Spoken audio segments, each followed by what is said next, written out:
আসসালামু আলাইকুম। প্রিয় দর্শক, অন্য মঞ্চের আলোচনায় আজ আমাদের সঙ্গে রয়েছেন সুপ্রিয় দর্শক, সাজ্জাদ কাদেরের প্রীতি নিন, শুভেচ্ছা নিন। এই মুহূর্তে আপনাদের সামনে একটি প্রথা বহির্ভূত বিষয় নিয়ে কথা বলতে চাই। সেটি হচ্ছে যে পশ্চিমবঙ্গ কি পারবে শেখ হাসিনাকে বাংলাদেশের রাজনীতিতে ফেরাতে, ক্ষমতার মসনদে ফেরাতে। দিল্লির মসনদ ও ঢাকার ভাগ্যে এক অবাক সমীকরণ নিয়ে এই মুহূর্তে কথা বলবো, যেটি গণমাধ্যমের আলোচনারও বিষয় নয়। এটি আমার চিন্তা প্রসূত একটি বিষয় যে পশ্চিমবঙ্গের মসনদে পরিবর্তন আসতে যাচ্ছে কিংবা থেকে যেতে যাচ্ছে। আপনারা জানেন ইতিমধ্যে যে পশ্চিমবঙ্গের বিধানসভা নির্বাচন 2 ধাপে গত 23 এপ্রিল এবং 29 এপ্রিল অনুষ্ঠিত হয়েছে। আগামীকাল দিন বাদে পরশু দিন আগামী 4 মে বা 4 মে পশ্চিমবঙ্গে বিধানসভা নির্বাচনের আমরা হয়তো ফলাফল পেয়ে যাব, এবং এই ফলাফলের মাধ্যমে পশ্চিমবঙ্গের মসনদে কে বসছে সেটি নির্ণীত হয়ে যাবে। আমরা ইতিমধ্যে এক্সিট পোল বা বুথ ফেরত ফলাফল জেনেছি।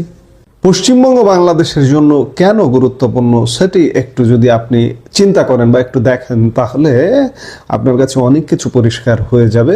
আমরা জানি দিল্লির সাথে ঢাকার সম্পর্কের রসায়ন সব সময় ছিল গভীর, কিন্তু সাম্প্রতিক সময়ে প্রশ্ন উঠছে বাংলাদেশের রাজনীতিতে শেখ হাসিনার ভবিষ্যৎ কি শেষ পর্যন্ত নির্ধারিত হবে পশ্চিমবঙ্গের হাত ধরে? এই মুহূর্তের ভিডিওতে আমরা একটি বিশেষ সমীকরণ বিশ্লেষণ করব। আপনি কি কখনো ভেবেছেন যে পশ্চিমবঙ্গ মসনদ বিজেপি দখলের সাথে শেখ হাসিনার বাংলাদেশ দখলের বা ফেরার যোগসূত্র কি? অনেকে মনে করেন পুরো ভারতের সাথে বাংলাদেশের সম্পর্ক আসলে নির্ধারিত হয় কলকাতা বা পশ্চিমবঙ্গ দিয়ে। কেন এমন মনে করা হয়? গঙ্গা তিস্তার জল বন্টন থেকে শুরু করে ব্যবসা বাণিজ্য সবকিছুর আসল অনুঘটক কি সত্যিই পশ্চিমবঙ্গ? আমাদের আলাপের প্রথম ও প্রধান ভিত্তি হলো পশ্চিমবঙ্গের রাজনৈতিক পরিবর্তন। বর্তমানে পশ্চিমবঙ্গে ক্ষমতায় রয়েছে তৃণমূল কংগ্রেস, কিন্তু যদি দিল্লির ক্ষমতায় থাকা বিজেপি কোনোভাবে পশ্চিমবঙ্গের মসনদ দখল করতে পারে, তবে সমীকরণটি আমূল বদলে যাবে। কেন? কারণ শেখ হাসিনা এবং আওয়ামী লীগের সাথে ভারতের কেন্দ্রীয় সরকারের সম্পর্ক ঐতিহাসিকভাবেই অত্যন্ত ঘনিষ্ঠ। বিজেপি যদি পশ্চিমবঙ্গের শাসনভার পায়, তবে দিল্লির জন্য ঢাকার অভ্যন্তরীণ রাজনীতি নিয়ে সিদ্ধান্ত নেওয়া অনেক সহজ হয়ে যাবে। অর্থাৎ পশ্চিমবঙ্গ এবং দিল্লি যখন একই রাজনৈতিক মেরুতে থাকবে, তখন শেখ হাসিনার প্রত্যাবর্তন এবং বাংলাদেশে একটি ভারত বান্ধব সরকারের উপস্থিতি নিশ্চিত করা তাদের জন্য প্রধান অগ্রাধিকার হয়ে দাঁড়াবে। এটি কেবল একটি তত্ত্ব নয়, এটি ভৌগোলিক বাস্তবতার দাবি। আমরা বলছি যে পুরো ভারতের সম্পর্কটা নির্মিত হয় পশ্চিমবঙ্গ দিয়ে। এটি কোনো অতিশয়োক্তি নয়। খেয়াল করে দেখুন, গঙ্গা তিস্তার জল বন্টন থেকে শুরু করে প্রতিটি বড় ইস্যুতে পশ্চিমবঙ্গ একটি বড় বাধা হয়ে দাঁড়ায় কখনো কখনো, আবার বড় সহায়কের ভূমিকাও পালন করে। শুধুমাত্র পশ্চিমবঙ্গের বাধার কারণে আজ পর্যন্ত তিস্তা চুক্তি আলোর মুখ দেখেনি।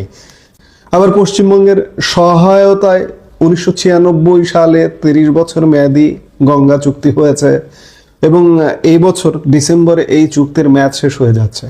এই চুক্তি হতে হলেও পশ্চিমবঙ্গের গ্রিন সিগন্যাল অবশ্যই লাগবে, কারণ এই গঙ্গা এবং পদ্মা বা এই চুক্তিটা পশ্চিমবঙ্গ দিয়ে, বা এই চুক্তির প্রেক্ষাপট বা স্থানটা হচ্ছে পশ্চিমবঙ্গ। আপনারা জানেন ভারতের সাথে বাংলাদেশের যে 4096 কিলোমিটার সীমান্ত রয়েছে, তার মধ্যে প্রায় 2217 কিলোমিটার হলো পশ্চিমবঙ্গের সাথে। ফলে গঙ্গা তিস্তার জল বন্টন থেকে শুরু করে ব্যবসা বাণিজ্য সব কিছুর অনুঘটক পশ্চিমবঙ্গ। পশ্চিমবঙ্গ যদি সম্মতি না দেয়, তবে তিস্তা চুক্তি যেমন সম্ভব নয়, তেমনি ব্যবসা বাণিজ্যের রুটগুলো স্থবির হয়ে পড়তে পারে। তাই দিল্লির পলিসি যাই হোক না কেন, তার বাস্তবায়ন নির্ভর করে কলকাতার সবুজ সংকেতের উপর। একবার চিন্তা করুন তো, পশ্চিমবঙ্গ দিয়ে বাংলাদেশের সাথে ভারতের কত শতাংশ ব্যবসা বাণিজ্য পরিচালিত হয়? হিসেব বলছে ভারত ও বাংলাদেশের মধ্যকার স্থলপথের বাণিজ্যের প্রায় 80 থেকে 90% পরিচালিত হয় পশ্চিমবঙ্গ দিয়ে। বিশেষ করে পেট্রোপোল বেনাপোল বন্দর দিয়েই সিংহভাগ পণ্য আনা নেওয়া হয়। শুধু ব্যবসা নয়, মানুষের যাতায়াতের কথা যদি খেয়াল করেন সেক্ষেত্রেও দেখবেন একই চিত্র। ভারতগামী বাংলাদেশি পর্যটক, রোগী এবং শিক্ষার্থীদের বিশাল একটি অংশ সরাসরি পশ্চিমবঙ্গ দিয়ে যাতায়াত করেন। কলকাতা হলো বাংলাদেশিদের জন্য ভারতের প্রধান প্রবেশদ্বার। এই বিশাল অর্থনৈতিক ও সামাজিক সংযোগ প্রমাণ করে যে পশ্চিমবঙ্গকে বাদ দিয়ে ভারত বাংলাদেশ সম্পর্কের কোনো টেকসই ভবিষ্যৎ পরিকল্পনা করা কঠিন। আমাদের এই আলাপের সবচেয়ে গুরুত্বপূর্ণ প্রসঙ্গটি হলো দিল্লির ওপর চাপের বিষয়টি। পশ্চিমবঙ্গ যদি মনে করে যে বাংলাদেশে ভারত বিরোধী সরকার থাকতে পারবে না, তাহলে দিল্লি নিশ্চয়ই চাপ অনুভব করবে। বাস্তবতা হলো ভারতের সীমান্ত সুরক্ষা এবং উত্তর পূর্ব ভারতের 7 সিস্টার্স নিরাপত্তা নিশ্চিত করতে বাংলাদেশের স্থিতিশীলতা জরুরি। পশ্চিমবঙ্গ যদি তার সীমান্ত সুরক্ষিত রাখতে এবং অর্থনৈতিক স্থিতি বজায় রাখতে দিল্লির কাছে দাবি তোলে, বাংলাদেশে ভারত বান্ধব সরকার অপরিহার্য। তবে দিল্লি সেই দাবি উপেক্ষা করতে পারবে না। আর সেই চাপ থেকে ভারতের ঘনিষ্ঠ বন্ধু শেখ হাসিনা এবং আওয়ামী লীগের প্রত্যাবর্তন ঘটতে পারে সহজে। কারণ দিল্লি তখন দেখবে তাদের কৌশলগত স্বার্থ এবং পশ্চিমবঙ্গের আঞ্চলিক স্বার্থ এক হয়ে মিশেছে। শেখ হাসিনা সরকারের আমলে যে নিরাপত্তা ও কানেক্টিভিটি সুবিধা ভারত পেয়েছে তা ফিরিয়ে আনাই তখন দিল্লির প্রধান লক্ষ্য হয়ে দাঁড়াবে। দক্ষিণ এশিয়ার ভূ রাজনীতিতে পশ্চিমবঙ্গ কেবল একটি অঙ্গরাজ্য নয়, এটি হলো ভারত বাংলাদেশ মৈত্রীর মূল চাবিকাঠি।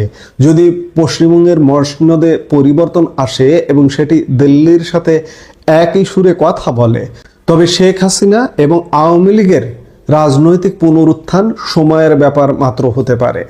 এখন দেখার বিষয় যে আগামী পরশু 4 মে পশ্চিমবঙ্গের বিধানসভা নির্বাচনের ফলাফল কি আসছে।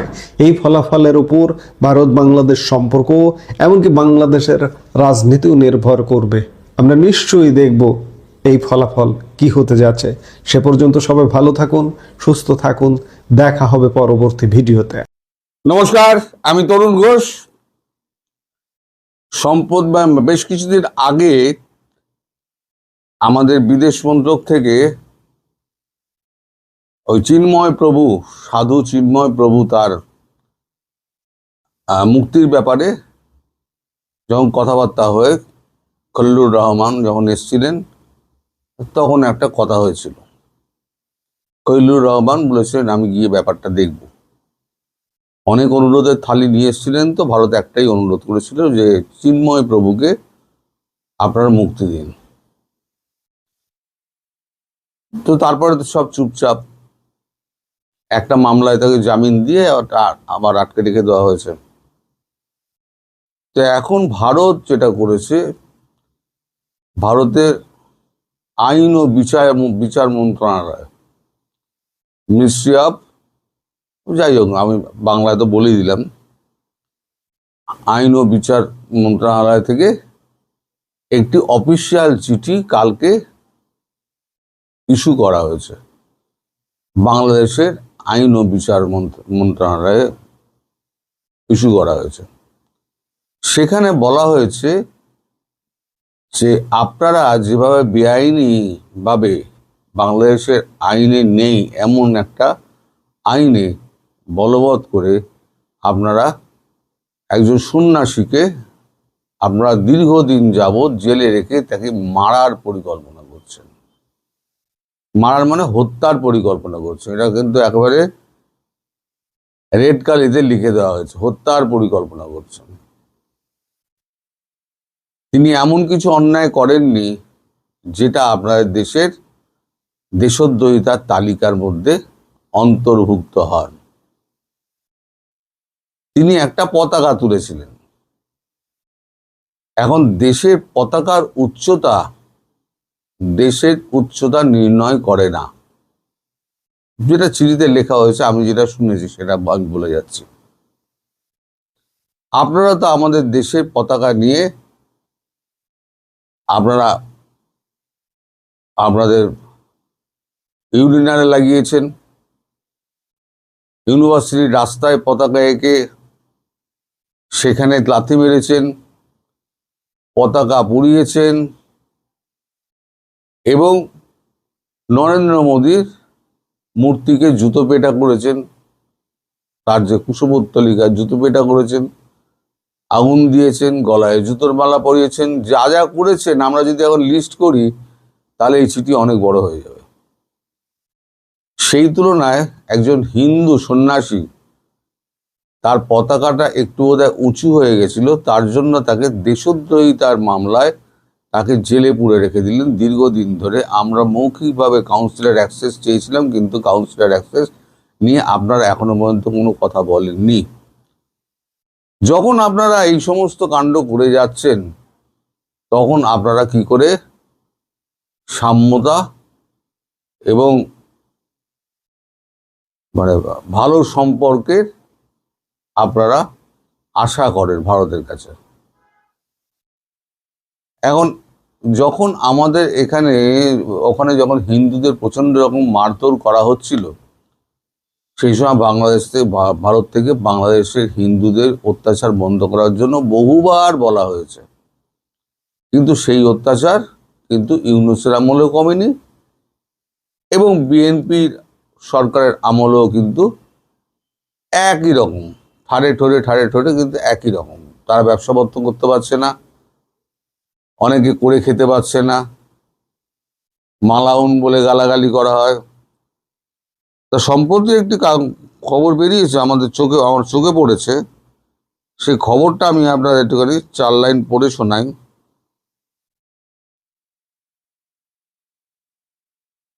কোথায় গেল রে ভাই?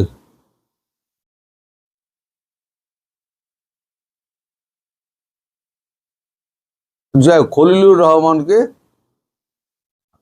জিজ্ঞাসা করা হয়েছিল যে ভারতের সঙ্গে যে কথাবার্তা হয়েছে পার্লামেন্টে প্রশ্নোত্তর পর্বে, সেখানে কি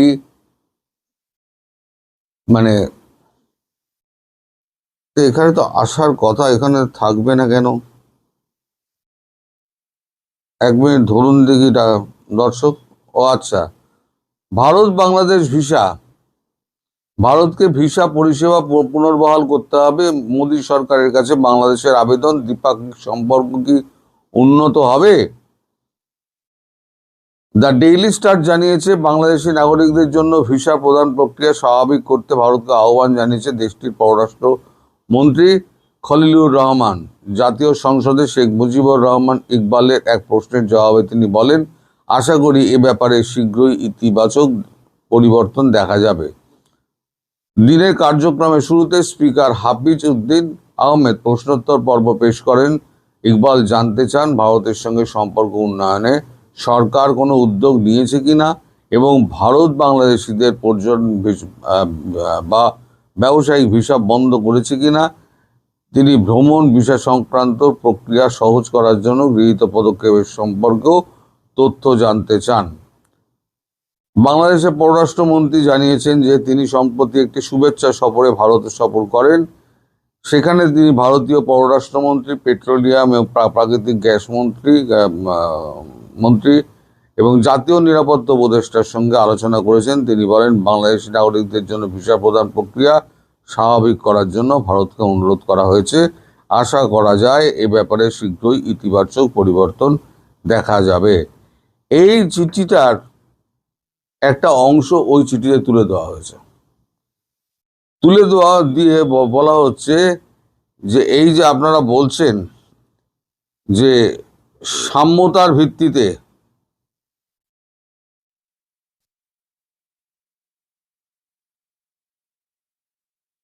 অভিন্ন মূল্যবোধ, ঐতিহাসিক সম্পর্ক এবং শক্তিশালী জনগণের মধ্যে সম্পর্কের সূচনা করা, এই যে লাইনটা আপনারা বলছেন সেই লাইনটা তুলে দেওয়া হয়েছে। তুলে দিয়ে বলা হচ্ছে যে আপনারা একের পর এক হিন্দু নির্যাতন এবং ভারত বিরোধী কথাবার্তা, ভারতকে অপমান, ভারতের জাতীয় পতাকাকে অপমান